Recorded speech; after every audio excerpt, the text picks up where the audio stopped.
की नाम की स्तुति हो। आज इस प्रकार मुझे अरोमा टीवी में अपनी गवाही देने के लिए मौका दिया हुआ पास्टर डैनियल जॉन जो अरोमा टीवी का ओनर है और मुझे सजेस्ट किया हुआ सिस्टर शमा फिन्नी और जितने भी भाई बहन लोग और माता पिताएं मुझे सुन रहे सभी को यीशु मसीह के नाम से जय मसीह की। और मेरा नाम आशा है और मैं आज पंजाब पटियाला से जॉइन की हुई हूँ और मेरा पति पास्टर बिनु विजयन और हमारे दो बच्चे हैं। बड़ी बेटी आयरीन 12 साल की और छोटी बेटी इवा 7 साल की है। हम पटियाला त्रिपुड़ी में प्रभु की सेवा करते हैं और मेरा जन्म एक साउथ इंडियन स्टेट जो केरला है, एक छोटी सी गांव में एक मसीही परिवार में होने के लिए खुदा ने मदद किया है।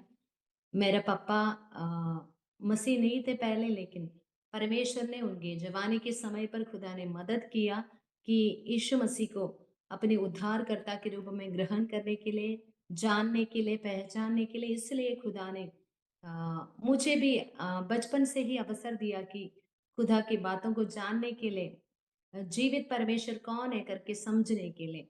तो मैं प्रभु का धन्यवाद करती हूँ और हमारे स्थानीय कलीसिया के जो संडे स्कूल और यूथ के मीटिंग है उसके द्वारा खुदा को और जानने के लिए खुदा ने मदद किया और मेरे परिवार जो मसीह में दृढ़ थे और बाइबल की बातों को करते हुए आगे बढ़ रहे थे, इसलिए खुदा ने मुझे भी मदद किया बचपन से ही खुदा की बातों को जानने और पहचानने के लिए। और मेरा एक ब्रदर है, हम दोनों मिलकर मेरी 13 साल में इकट्ठा बपतिस्मा लेने के लिए भी खुदा ने मदद किया है। और हमारे परिवार के प्रार्थना और प्रभु के बारे में जो फैसलाएं हैं और वचन के जो ज्ञान के प्रति उनका रवैया है जो सही था, इसलिए उसी में आगे बढ़ने के लिए भी खुदा ने मदद किया। मेरे +2 की पढ़ाई के बाद मेरे पिताजी का इच्छा के अनुसार एक नर्सिंग कॉलेज में ज्वाइन होने के लिए खुदा ने सहायता किया। वहां पर भी अच्छे से पढ़ाई करने के लिए 2011 में उसको कंप्लीट करने के लिए भी खुदा ने सहायता किया। मेरे पढ़ाई की जगह पर मेरे बैच में बहुत सारे मसीह लोग थे, लेकिन पेंतकोस्त के अनुभव में सिर्फ मैं ही होने के कारण कई बार संडे चर्च जाने से मना किया गया, लेकिन खुदा ने मदद किया उसके बीच में भी हर संडे खुदा की आराधना करने के लिए, एक कलीसिया में जाने के लिए और स्पिरिचुअल जो संगति है उसको जारी रखने के लिए खुदा ने सहायता किया।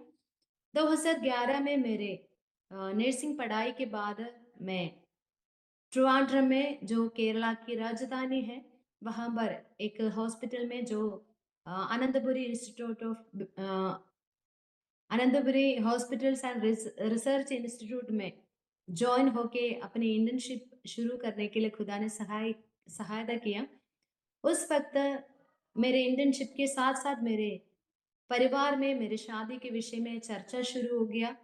तो मैंने अपने पापा से बात किया कि जैसे पापा ने मुझे पढ़ाने के लिए अपना प्लॉट सेल किया और लोन लिया था, इसलिए मैंने पापा से बात किया कि मुझे जो कर्जा आपने उठाया मेरे पढ़ाई के लिए, इसलिए मुझे जॉब करनी है अभी और मैं आपके सारा कर्जा उतारने के लिए मैं चाहती हूँ करके जब बात किया तो पापा ने मुझसे एक बात कहा, बेटी जॉब जिंदगी के लिए होती है पर जिंदगी जॉब के लिए नहीं होती।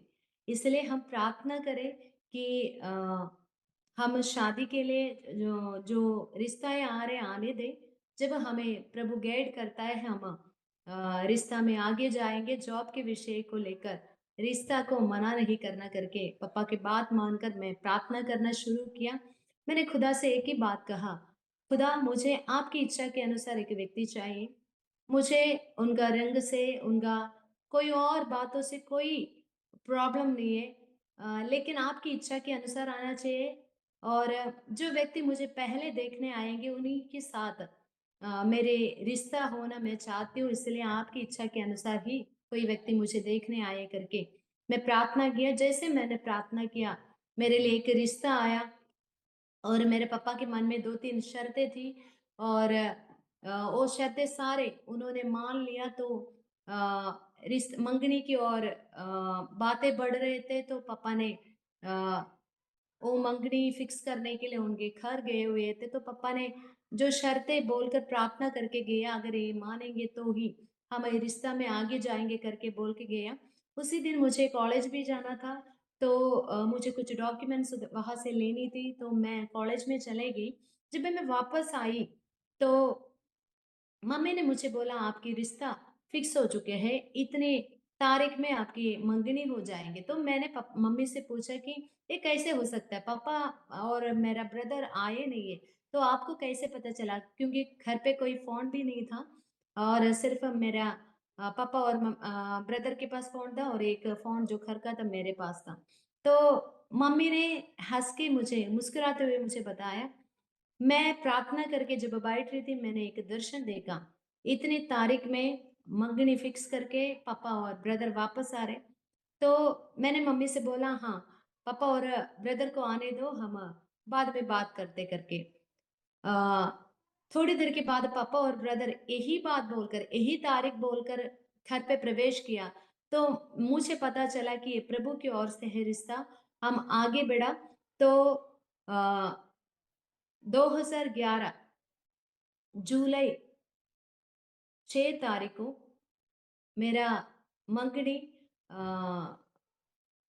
ट्रिवांड्रम में जो आईपीसी के एक पास्टर है, पास्टर डी विजयन जी के बेटा जो grace Bible Haryana grace Bible college में पढ़ा रहा था, उनके साथ मेरा मंगनी हुआ है। और उसके बाद कुछ ऐसे चुनौतियाँ हमारे जीवन पर आए हैं। एक तो जो मैं इंटर्नशिप कर रहा था, एक कॉन्ट्रैक्ट बेस पर था।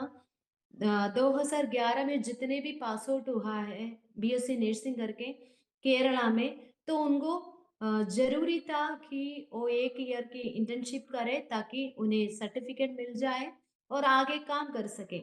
लेकिन मेरी शादी दिसंबर महीने में तय हो चुके थे, दिसंबर महीने 8 तारीख को होने के लिए फिक्स हो चुके थे, तो हमारे बीच में ये चुनौती आया कि अगर मैं बीच में इंटर्नशिप तोड़ूँ, तो मुझे आगे सर्टिफ़िकेट नहीं मिल सकते और आगे मैं जॉब नहीं कर सकती है।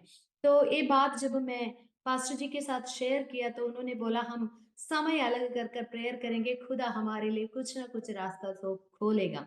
तो हमने प्रेयर किया है। मैं बोलूँ चमत्कार के तौर पर गवर्नमेंट से घोषणा आया कि सूचना दिया गया कि 2011 बैच में जितने भी जन पास आउट हुआ है उनके लिए ये रूल लागू नहीं होगा और कैंसल किया गया है।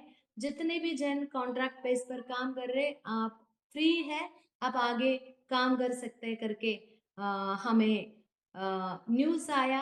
तो मैं बहुत खुश होकर खुदा का धन्यवाद किया और हमने आगे बढ़ा तो हमारी शादी 2011 में दिसंबर महीने 8 तारीख को हुआ था और उसके 6 दिन बीते हुए हम अ, हरियाणा के जहाँ पर पास्टर जी पढ़ा रहे थे ग्रेस बाइबल कॉलेज में वापस आया और हम वहाँ पर पास्टर जी पढ़ा रहे थे।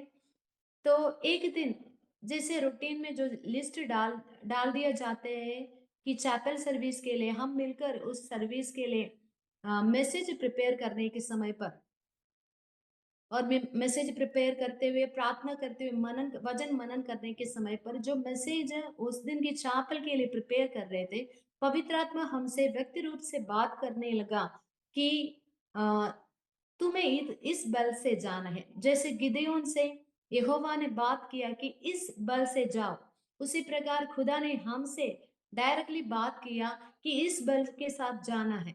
तो हम डिसाइड किया और वहाँ के अधिकारियों से बात किया और रिज़ाइन लेटर दिया। एकेडमिक ईयर खत्म होते ही हम वहाँ से निकले हैं। मैं एक बात ज़रूर बोलना चाहती हूँ, हमसे खुदा ने बोला इस बल के साथ जाओ। लेकिन खुदा ने ये नहीं बोला कि कहाँ जाना है, कैसे जाना है, आगे क्या करना है। लेकिन हम कुछ सवाल नहीं पूछा, हमने डिसाइड किया, वहाँ से हम निकले हैं और हम केरला चले गए। 3 महीने वहाँ पर हम हमारे पिता और माता के साथ मिलकर प्रार्थना करते रहा। खुदा वक़्त वक़्त वक़्त में हमसे बात करते लगा रहा और 3 महीने बाद हमें 2 कॉल आए और एक बैंगलोर से आए और एक पटियाला से आए हैं। पटियाला से ऐसे खबर हमें मिला है कि यहाँ की जो असेंबलीज ऑफ गॉड के बाइबल कॉलेज है, northern institute of biblical studies जो पटियाला में चल रहे हैं, उसमें रजिस्ट्रार के रूप में सेवा करने के लिए आपकी ज़रूरत है। आप आ सकते हो करके मेरा ब्रदर जो अमृतसर में सेवा करते हैं उनके द्वारा हमें कॉल आए हैं। तो जैसे खुदा ने हमसे बात किया था उसी प्रकार कॉल आया, तो हमने डिसाइड किया हम पटियाला में आएँगे। तो लेकिन एक समस्या ये थी हमारे पास कोई फ़ाइनेंशियल स्रोत नहीं थे कि हम उसको खर्च करके हम बर आए। तो हम प्रेयर कर रहे थे और पास्टर जी का पिता ब्याज पर ₹5000 हमें दिया लेके दिया है और हमें बोला कि अभी ऐसे ही हमें जा सकते हैं और कोई सुविधा है नहीं देने के लिए, उनके पास भी और कुछ नहीं था। तो हम वो लेके पटियाला में 2012 जुलाई महीने आए थे और अगले दिन ही पास्टर जी बाइबल कॉलेज जाना शुरू किया और पढ़ाना शुरू किया और जो ज़िम्मेवारी उनका था, करना शुरू किया और हम रेंट पर एक घर लिए थे और पास्टर जी रोज़ बाइबल कॉलेज के लिए निकलते थे और मैं जब घर पे थी, मैं प्रार्थना करती थी और प्रार्थना करते रही, वचन पढ़ते रही और हमारे मन में एक ये सोच था कि जब लैंग्वेज में हम सही रिधि से जब बात करना शुरू करेंगे जो पढ़ाई मैंने की उसके हिसाब से मुझे जॉब करनी थी। यही थे हमारे डिसीजन। तो उसके आधार पर हमने 3 महीने बाद जॉब के लिए अ मौका ये ढूँढते रहा, 2-3 हॉस्पिटल्स में इंटरव्यू दिया और जैसे इंटरव्यू चलता रहा, तो मेरा 2 शर्तें थी कि एक तो मैं नाइट ड्यूटी नहीं कर सकती, दूसरी थी मुझे संडे ऑफ चाहिए। ये दोनों बातों को मानने के लिए कोई हॉस्पिटल वाले तैयार नहीं थे। तो चलते-चलते हम डिसीज़न लिया कि हम मुझे पढ़ाना भी अच्छा लगती थी, तो डिसीज़न लिया कोई कॉलेज में ट्यूटर के रूप में जॉब करेंगे। तो हमने एक कॉलेज में वैकेंसी हमें पता चला तो संगरूर रोड में जो अशोका ग्रुप ऑफ इंस्टीट्यूट है वहाँ पर नर्सिंग कॉलेज में ट्यूटर के रूप में मैंने इंटरव्यू दिया और उन्होंने क्या है आपके एक्सपेक्टेशन सैलरी के ऊपर पूछा। मैंने जो एक्सपेक्टेशन था मैंने बोल दिया। हम वापस आए चलते चलते एक कॉन्टैक्ट हमें मिला है, एक परिवार के नंबर हमें मिला है जहाँ पर हमें प्रार्थना के लिए जाना था, उस परिवार के छुटकारे के लिए प्रार्थना करना था। हमारे कॉलेज के 8 किलोमीटर दूरी में जो जगह था त्रिपुरी करके, तो वहाँ पर हम जाने लगे। तो वहाँ पर हम हफ्ता में 1 दिन जाकर उस परिवार की छुटकारे के लिए प्रार्थना करते रहा। तो चलते-चलते कुछ और सिस्टर्स भी उसके साथ जुड़ने लगे। जब एक दिन हम उस जगह के लिए, उस परिवारों के लिए हम प्रार्थना करने के लिए उपवास के साथ हमने डिसीजन लिया कि हम 7 दिन उपवास के साथ उस इलाके के लिए प्रार्थना करेंगे, उन परिवारों की छुटकारा के लिए, भलाई के लिए हम प्रार्थना करेंगे।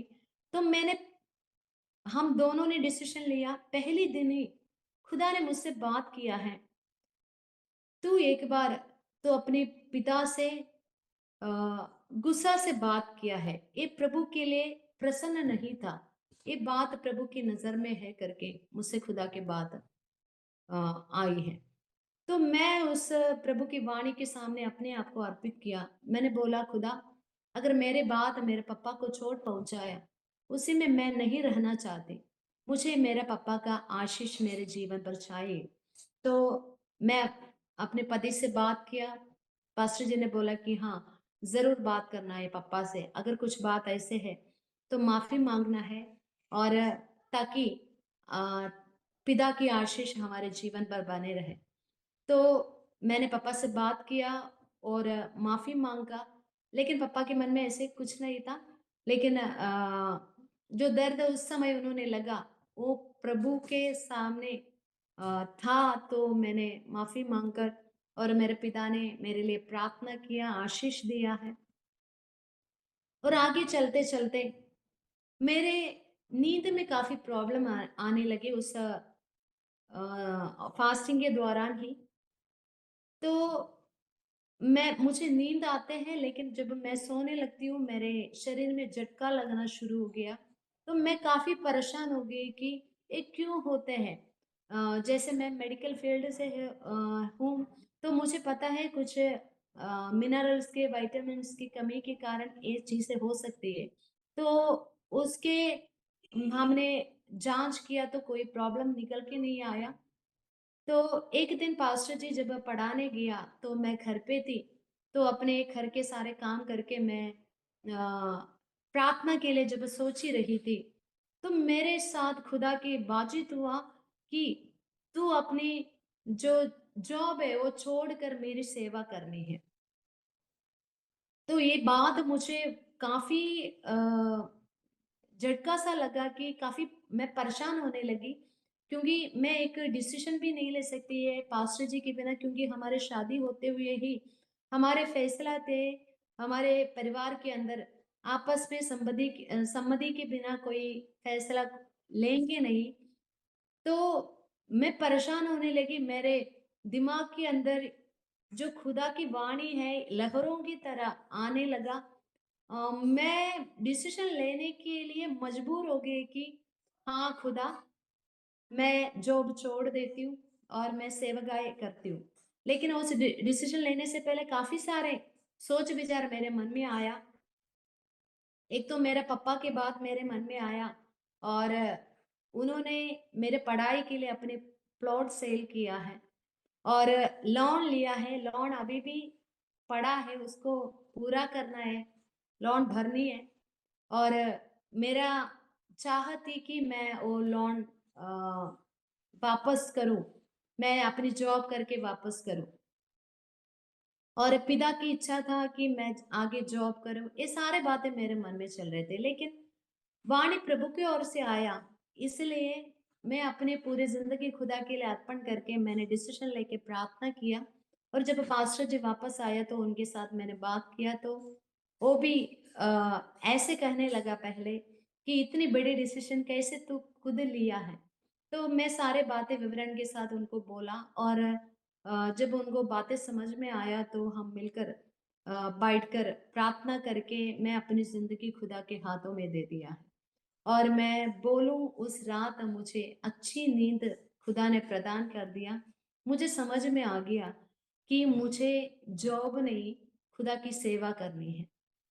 मैं एक बात इस समय पर बोलना चाहती हूँ। जब मेरे मंगनी हो गई थी, मैं अपनी पर्सनल व्यक्तिगत लाइफ में प्रार्थना में बढ़ने लगी, तो खुदा ने एक दिन मुझे दर्शन में एक बात कही, हजारों लोग नॉर्थ इंडिया में तुम्हारे इंतजार में हैं, तुम लोगों के इंतजार में है करके बोला। तो जब खुदा ने बात किया कि तू अपनी जॉब छोड़नी है, सेवा करनी है, तो ये सारे बातें मेरे दिमाग में आ गई। तो और मैं डिसीजन लेके प्रार्थना करके आगे बढ़े, पर मुझे पता नहीं था कि मैं कैसे सेवा करूं। और मुझे जो संडे स्कूल और यूथ के दौरान, या संडे चर्च सर्विसेज में, या फास्टिंग प्रेयर में जो प्रचार सुना है उसके दौरान, और नॉर्मली जो विश्वासी लड़की बाइबल पढ़ती है उसके दौरान आया हुआ ज्ञान ही है। इसके साथ मैं कैसे सेवा करूं करके एक सवाल था। मेरे प्रियो, जब पास्टर जी कॉलेज में चले जाते थे, मैं घर पे बैठकर प्रार्थना करने लगा और बाइबल पढ़ने लगी। खुदा मुझसे बाइबल के दौरान बात करने लगा। और जब मैं प्रार्थना करते थे, हमारे पड़ोस में एक परिवार थे,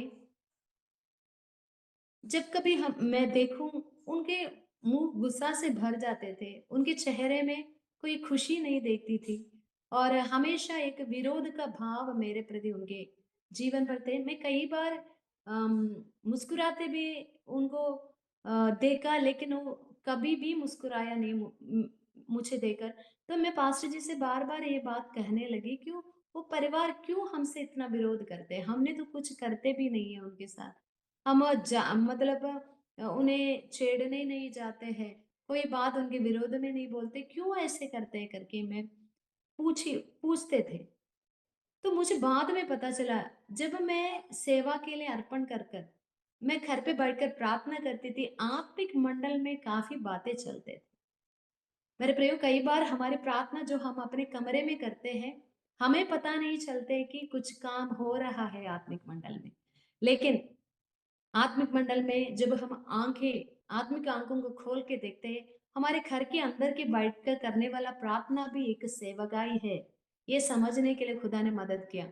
एक दिन वो बहन मेरे पास आकर मुझे गला लगाए और मुझसे कहने लगी, "बहन, मैं माफ़ी चाहती हूँ।" मैंने पूछा, "क्यों? आपसे आपने तो मुझे मेरे विरोध में कुछ नहीं किया, क्यों आप माफ़ी माँगते हैं?" तो उन्होंने बोला, "जब आप आपके घर पे प्रार्थना करती थी, मेरे अंदर गुस्सा से मैं भर जाती थी। मेरे अंदर जो मैं चाहती नहीं थी, ऐसी एक विरोध आपके प्रति मेरे अंदर आती थी। मुझे लगती थी मैं आपके पास आऊँ, मैं आपको मारूँ और आपके साथ लड़ाई करूँ। लेकिन बाद में मुझे पता चला, आप जीवित खुदा से प्रार्थना करती हैं। मैं एक बात आपसे बताना चाहूँगी मेरे प्रियो, वो बहन आज प्रभु को अंगीकार करते हुए, मन फिराते हुए, बपतिस्मा लेते हुए प्रभु की आराधना करने वाली बन गई। इसलिए मैं एक और बार दोहराना चाहती हूँ, आप घर के अंदर बैठकर करने वाला प्रार्थना भी एक सेवा आई है। वो आत्मिक मंडल में बहुत कुछ प्रभाव डाल सकते हैं आपका प्रार्थना।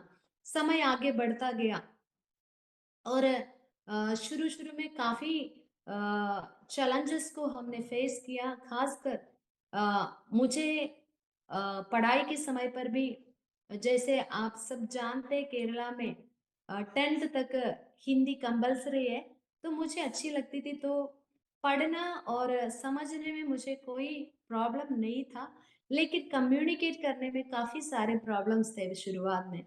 तो उसको पार करते हुए आगे जाने के लिए लोगों से हिंदी में सुसमाचार की बातें बोलने के लिए खुदा ने मदद करना शुरू किया है। और जो संगति हमने जो शुरू किया था, उसमें लोग जुड़ते गए। 2012 अगस्त महीने में वहाँ पर संडे सर्विस शुरू करने के लिए खुदा ने हमें मदद किया। उससे पहले हम कभी अ, हफ्ता में 1 बार या 2 बार कभी पैदल 2 रिक्शा पकड़ने थे। कई बार हमारे पास पैसे नहीं थे कि रिक्शा पकड़ने के लिए, तो कई बार हम धूप में, ठंड में पैदल भी गए थे। लेकिन कभी भी उधर की सेवा को हमने तुच्छ नहीं जाना। छोटे झुंड के करके हमने कभी नहीं सोचा। हमारे मन में ये था कि खुदा की सेवा है। कई बार हम पैसा के विषय में जब हम चैलेंजेस फेस किए, खुदा ने हमें तसल्ली भी दिए हैं। और मैं एक बात कहना चाहती हूँ, जो फ़ाइनेंशियल प्रॉब्लम्स है वो कभी भी हमारे सेवकाई में रुकावट बन ही नहीं सकते हैं। क्योंकि जब हम अपने आप खुदा के लिए अर्पण किए थे, हमारे सामने पहली बात ये थे, जो ब्याज पर जो 5,000 रुपया हम लेकर पटियाला में आए थे, वो कैसे हम चुकाए? क्योंकि हमारे लिए जो सैलरी मिलते थे वो हमारी जो कर्जा खर्चा के लिए भी काफ़ी नहीं थे। रेंट देना था, बिजली बिल भरना था, साथ-साथ हम किराए देकर जो सेवा हमने शुरू किया वहाँ पर भी जाना था। तो काफ़ी हम परेशान थे कि हम ये पैसा कैसे लौटा दें? लेकिन परमेश्वर ने अद्भुत रीति से एक दिन एक बहन जो बाइबल कॉलेज में पढ़ाने आए, वो बाइबल कॉलेज के हर एक स्टाफ को एक गिफ्ट दिया। उसी में से जो पैसा मिला है हमें, वो गिफ्ट के तौर पर जो खुदा ने हमें दिया, वो काफ़ी थे हमारे जो ब्याज पर लिया हुआ पैसा देने के लिए। तो खुदा ने ऐसे मदद किया। और भी कई सारे फ़ाइनेंशियल स्ट्रगल्स हमने फेस किया है। एक तो जाने के लिए किराए नहीं होते थे, लेकिन हमने वहाँ रुका नहीं, हमने वहाँ निराश नहीं हुआ। कई बार ठंड में और धूप में हमने पैदल चलकर त्रिपुरी में आकर सेवा करते थे। और कई बार जो लोग हमें असेंबलीज गॉड के संस्था में ही प्रचार करने के लिए बुलाते थे, जाने के लिए किराए ना होने की वजह से मना करते थे हम। लेकिन आज जहाँ कहीं हमें बुलाते हैं हम जाने के लिए और उनको सपोर्ट करने के लिए भी कई बार खुदा ने हमें मदद करते हैं। और हमारे जीवन पर खुदा ने शुरू में ही एक फ़ाइनेंशियल डिसिप्लिन लेकर आने के लिए खुदा ने मदद किया। एक बात ये था कि हम किसी से भी पैसा नहीं माँगेंगे और चाहे वो हमारे रिश्तेदार हो या हमारे पड़ोस हो या कोई मित्र हो या कलीसिया हो, हम किसी से भी पैसा नहीं माँगेंगे हमारी ज़रूरत के लिए। हम खुदा की सेवा के लिए निकले हैं, हमारे ज़रूरतें वो जीवित खुदा पूरा करेंगे करके एक दृढ़ निश्चय हमारे अंदर खुदा ने पहले से ही दिया।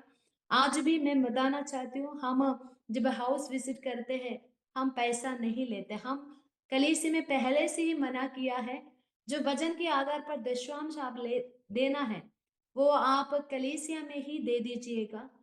हम आपके घर पे आने के लिए या आपके लिए प्रार्थना करने के लिए हमें कोई भी आप कुछ भी आप नहीं देना है। इस डिसीज़न में अभी भी खरा उतरने के लिए खुदा हमें मदद करते हैं। कई लोग ऐसे हैं ज़बरदस्त वो गूगल पे करते हैं, ऐसे करते हैं, लेकिन हम कभी भी किसी से भी प्रार्थना के लिए या आत्मिक बात के लिए पैसा लिया ही नहीं है।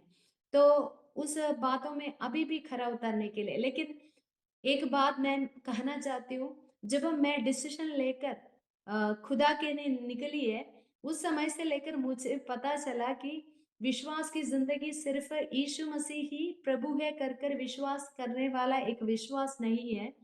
अपने जीवन के हर एक पल में खुदा ही इंतज़ाम करेंगे और जो खुदा करता है, वो ही तेरे लिए काफ़ी है कर विश्वास करना भी ज़रूरी है कर मैंने जाना है।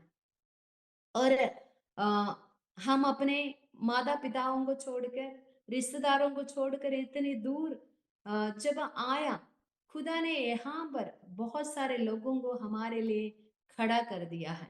और मैं एक घटना बताना चाहती हूँ, जब मैं अपनी बेटी की पहली बेटी की प्रेगनेंसी में थी, 3 महीने में एक बहुत बड़ा दर्द और ब्लीडिंग से मैं परेशान हो गई थी और मुझे हॉस्पिटल में जाना पड़ा और उस समय हमारे जानकारी में ज़्यादा लोग नहीं थे और जिस कॉलेज में हम पढ़ा रहे थे उस कॉलेज के प्रिंसिपल और एक अंकल थे उस स्थानीय क्षेत्र में जो सीडी का काम कर रहे थे या शॉप चला रहे थे।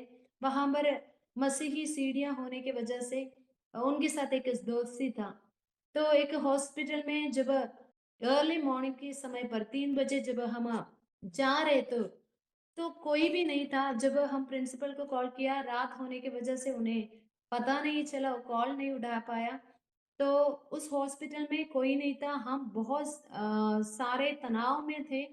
एक तो हमारे पास फ़ाइनेंशियल प्रॉब्लम है, दूसरे हमें जान-पहचान के कोई लोग नहीं थे वहाँ पर। तो गायनेकोलॉजी के डिपार्टमेंट में मेरा दाखिल हुआ और बहुत हेवी ब्लीडिंग होने की वजह से नर्सेस बोलने लगे कि ये प्रेगनेंसी आगे कंटिन्यू नहीं कर सकते हैं। सुबह फिर भी हम एक बार अल्ट्रासाउंड करके उसके बाद हम डीएनसी करेंगे, अबॉर्ट करेंगे करके उन्होंने बताया। तो हम बहुत ही ज़्यादा तनाव में थे, हम प्रार्थना कर रहे थे साथ-साथ पास्टर जी उस अंकल को कॉल किया कि आपका पहचान में अगर कोई है, तो बोले कि आशा को गायनेक वार्ड के अंदर मिले और तसल्ली दे कर बताने के लिए कॉल किया। मैं एक बात बताना चाहूँगी, हम सब उस समय चाहते कि हमारे जान-पहचान के लोग या रिश्तेदार, माँ-बाप या भाई-बहन लोग हमारे साथ में उस समय रहें। मैं बताना चाहती हूँ यहाँ पर हमारे कोई भाई-बहन लोग नहीं थे, लेकिन परमेश्वर ने उस अंकल के परिवार को हमारे लिए खड़ा कर दिया और अंकल वो रात ही वहाँ पर पहुँच गए और हमारे लिए जो भी ज़रूरत था उन्होंने चाहे बिस्तर का हो या तकिया का हो या वहाँ पर स्टाफ के बीच में हमें इंट्रोड्यूस करने के सभी के लिए वो अंकल परिवार समेत हमारे साथ खड़ा रहा और सिर्फ इतना ही नहीं, जैसे मैंने बोला नर्सेस ने बोला कि हमें ये प्रेगनेंसी आगे कंटिन्यू नहीं कर सकते, वो हमारे लिए बहुत ही तनाव की विषय था। और हम प्रेयर कर रहे थे। मैं तो कई बार आंसू से भर गई। और लेकिन जब सुबह अल्ट्रासाउंड किया है, उस डॉक्टर ने बताया आपके बच्चे को कोई भी प्रॉब्लम नहीं है, सेफ है। कुछ दवाइयाँ कंटिन्यू करने पड़ेंगे और इस प्रेगनेंसी में कोई भी नुकसान नहीं है कर कर खबर मिलने के लिए खुदा ने मदद किया। और जब मैं वहां से छुट्टी मुझे मिली है, मैं चमत्कार के तौर पर देखा, वो अंकल और परिवार हमारे साथ खड़े रहे। वो अपने आप ही गाड़ी पकड़ा और मुझे घर छोड़ दिया। और मेरे लिए प्रेगनेंसी के द्वारा जो भी खाना की ज़रूरत था, उन्होंने वक़्त-वक़्त पर मेरे लिए लेके दिया है। हम कभी भी उनसे माँगा नहीं कि हमारे लिए कुछ करें, लेकिन परमेश्वर ने एक परिवार समेत खुदा ने समझकर उस अंकल के दिल को तैयार किया है। और सिर्फ इतना ही नहीं, जब भी मुझे अल्ट्रासाउंड था या डॉक्टर का कंसल्टेशन था, हम कई बार रुक जाते थे कि हमारे पास पैसा नहीं है कि अल्ट्रासाउंड लेने के लिए। लेकिन वो अंकल के फ़ोन आ जाते थे कि आपको कल जाना है, डॉक्टर के साथ मिलना है, आपका कंसल्टेशन है, आपको अल्ट्रासाउंड लेना है। तो हम बोलते थे, हम पैसे की कमी के कारण बोलते थे कि हमें अभी इस हफ्ते हम नहीं जाएँगे, अगले हफ्ते जाएँगे और हम अगले हफ्ते दिखाएँगे। तो अंकल सीधा ही बोलते थे कि अ, आप पैसा के विषय में कभी भी चिंता मत करो। अब तू मेरी बेटी है, तेरे इलाज मैं करवाऊँगी। पैसा के विषय में कभी भी चिंता मत कीजिएगा। वो अंकल समय-समय पर गाड़ी पकड़ कर लेकर आते थे और हमें लेकर जाते थे। परमेश्वर ने अद्भुत तरीके से एक परिवार को उस समय हमारे लिए खड़ा कर दिया। और हमारे सेवकाई आगे चलते रहा।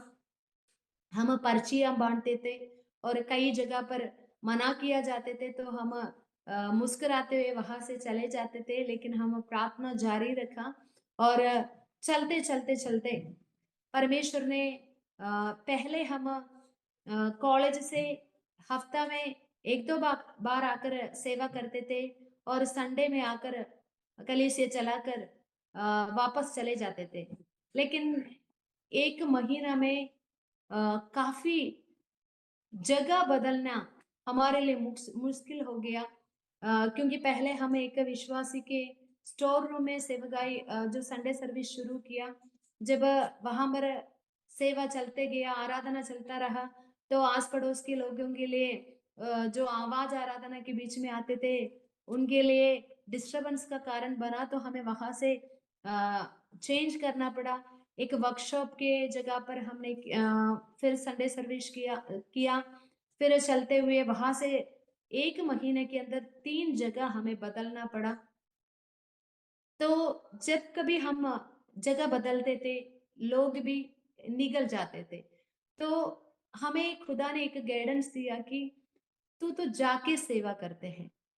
ऐसे नहीं कर सकते तो वहाँ पर एक जगह ढूँढे, वहाँ पर एक घर लेके वहाँ रहकर चर्च चलाए, ताकि वहाँ पर कोई प्रॉब्लम ना हो, जगह का कोई प्रॉब्लम ना हो, आराधना के लिए कोई डिस्टर्बेंस ना हो। तो हमने फैसला लिया, हम 1 साल ढूँढता रहा।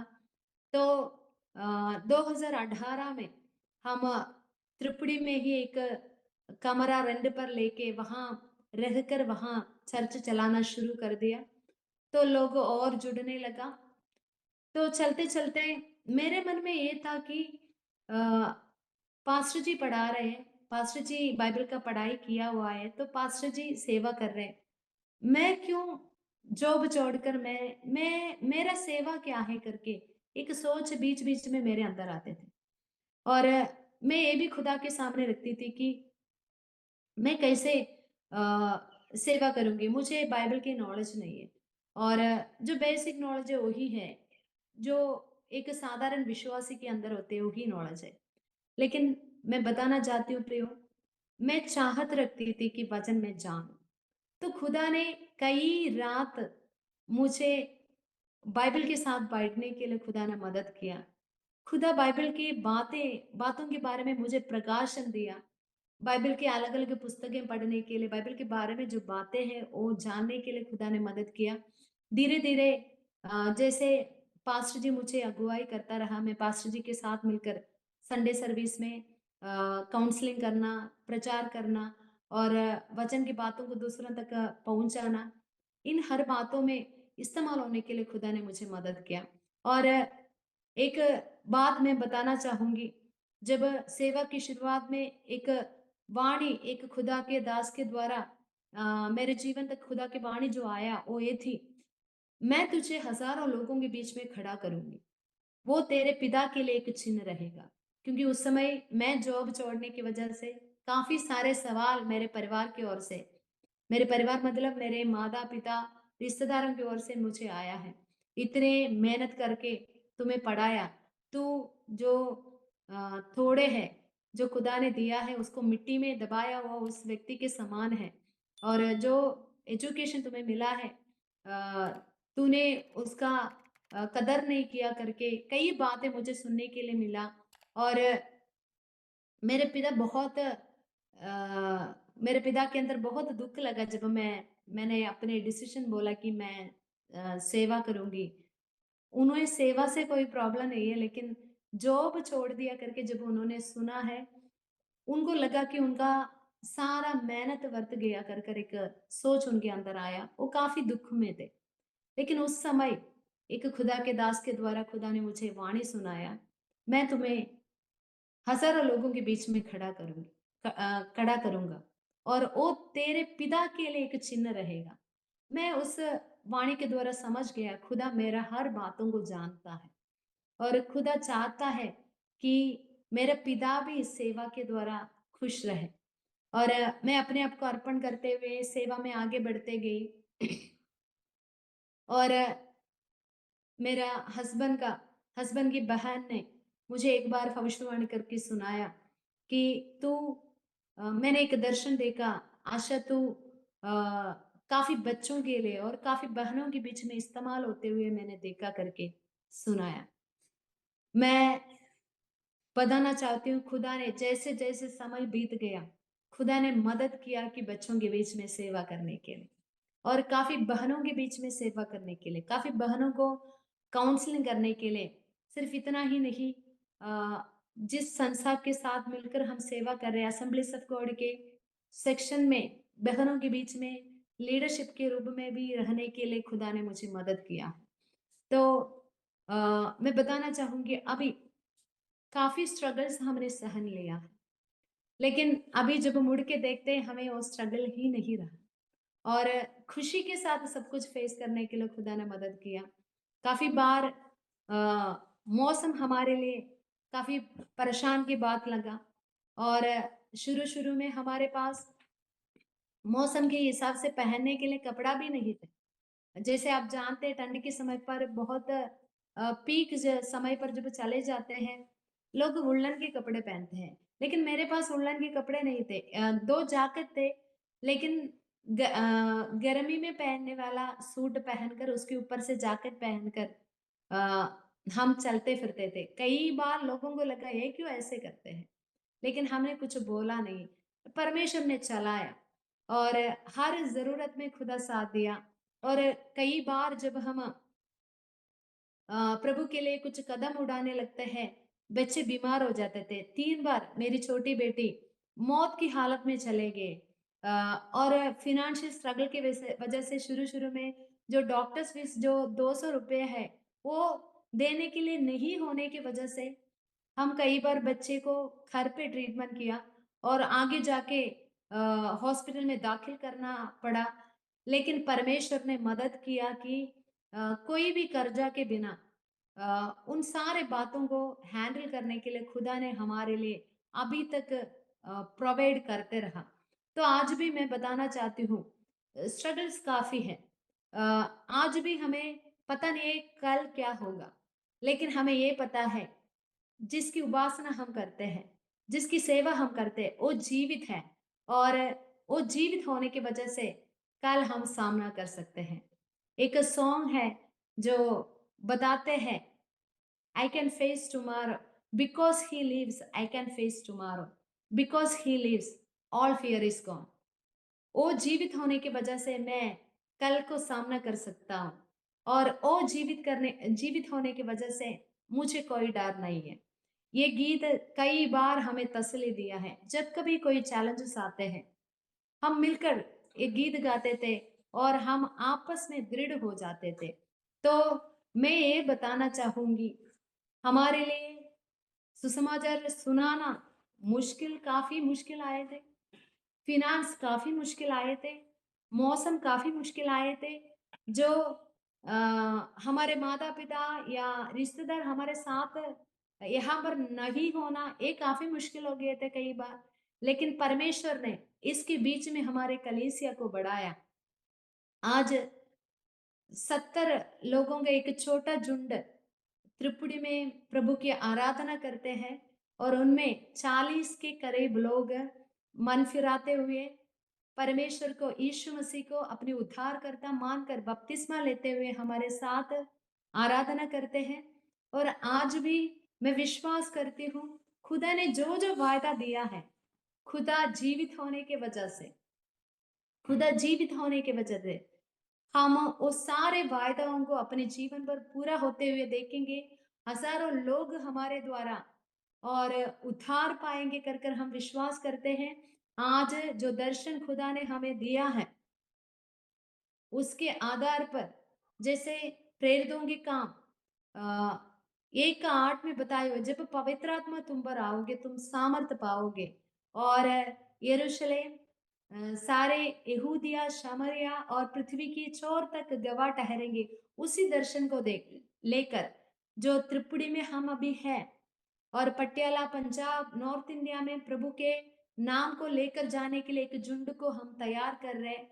प्रभु का शिक्षा दे रहे हैं और प्रभु का वचन सिखा रहे हैं। एक टीम को हम तैयार कर रहे हैं, और हम विश्वास करते हैं हमारे कलीसिया के द्वारा यह दर्शन पूरा होगा ही होगा। और जहां पर हम सेवा कर रहे हैं त्रिपुरी में, ये पटियाला में 951 951 गांव है। उनमें 800 से अधिक गांव अभी भी प्रभु को नहीं जानते।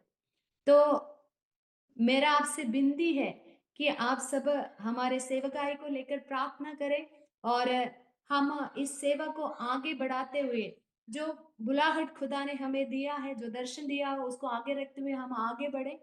और एक बात और मैं बताना चाहूंगी, जैसे मकदूनिया के कलीसिया के बारे में वचन बताते हैं, उनके क्लेश और उनके अकाल के बीच में, उनके तनाव के बीच में, आर्थिक समस्या के बीच में उनका देना, उदारता से देना उनके लिए एक बल रहा करके बताते हैं। उसी प्रकार खुदा ने फिनेंशियल स्ट्रगल्स के बीच में भी खुदा के लिए बढ़कर देने के लिए खुदा हमें सिखाया है। हम पहले दशमांश से 10वां हिस्सा देते थे। हमारे पूरे जो भी हमारे पास आते हैं प्रभु के राज्य के लिए ही इस्तेमाल होते हैं, लेकिन वचन के आधार पर जो दशमांश है वो हम जरूर अलग करते थे। और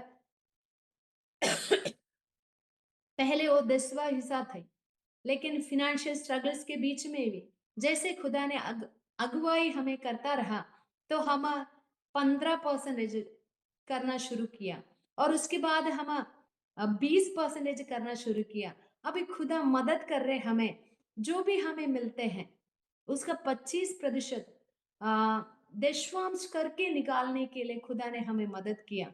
और मैं आप सबसे ये प्रोत्साहन का बात करना चाहूंगी, कभी भी खुदा किसी के सामने हाथ झुकाने के लिए या हाथ फैलाने के लिए, सिर झुकाने के लिए या किसी से कुछ मांगने के लिए अवसर दिया ही नहीं है। खुदा हमें जयवंत से चलाते हैं। आज भी हम विश्वास की जिंदगी बिता रहे हैं, कल क्या है खुदा ही जानते हैं, लेकिन हम ये जानते हैं कि जिसकी उपासना हम करते हैं, जिसकी सेवा हम करते हैं, वो जीवित है।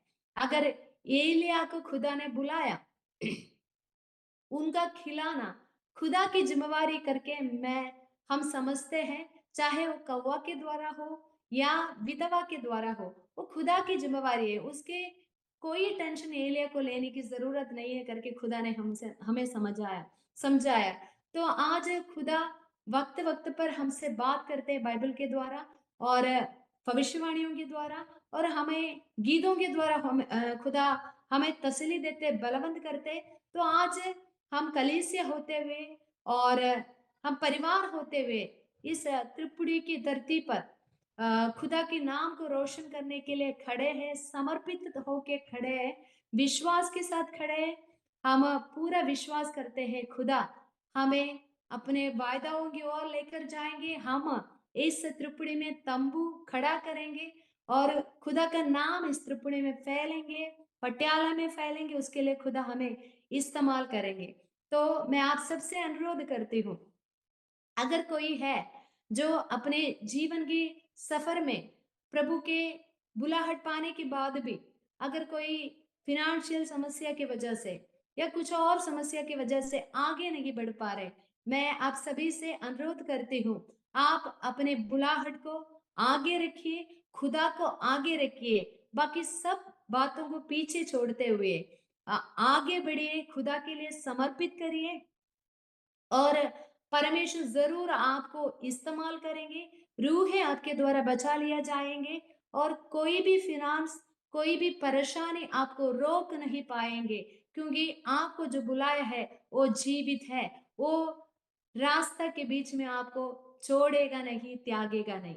तो मैं इस वक़्त आप सबको प्रभु के काम के लिए उत्साहित करती हूँ और आपका प्रार्थना भी मैं माँगती हूँ यहाँ पर हमारे सेवा में आपकी प्रार्थना की बहुत-बहुत ज़रूरत है और मैं आप सबके लिए प्रार्थना करना चाहती हूँ। पिता परमेश्वर, मैं आपकी हज़ूरी में आती है खुदा।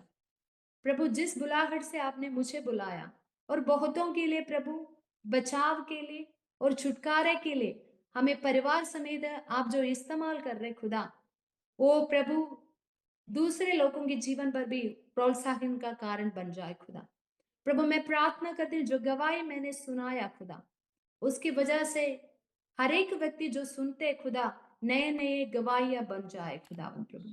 प्रार्थना करते हैं अगर कोई व्यक्ति है जो मुझे आज सुन रहे हैं खुदा, कुछ परेशानियों की वजह से, कुछ रुकावटों की वजह से सेवा नहीं कर पा रहे खुदा, आज मेरी बिंदी है खुदा, उन्हें मदद करे खुदा, आपके बुलाहट में अपने आप को समर्पित करने के लिए सहायता करे खुदा।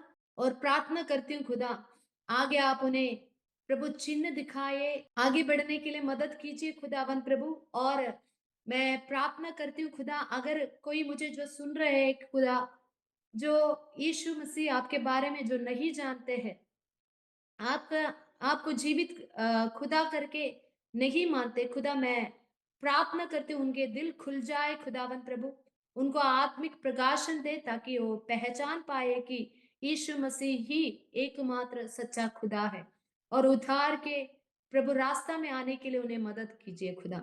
और प्रार्थना करते खुदा, अरोमा टीवी के हर सेवकाई को लेकर प्रार्थना करते प्रभु, पास्टर डैनियल जॉन के लिए प्रार्थना करते खुदा, उनके द्वारा चलने वाला हर सेवक आई प्रभु रूहों के बचाने का कारण बन जाए खुदा। आप बहुत ऐसे पास्टर जी को और उनके सेवा को आशीषित कीजिए खुदा। आप हमारा प्रार्थना सुन लिया, धन्यवाद। यीशु मसीह के नाम से मांगते हैं, आमीन आमीन आमीन।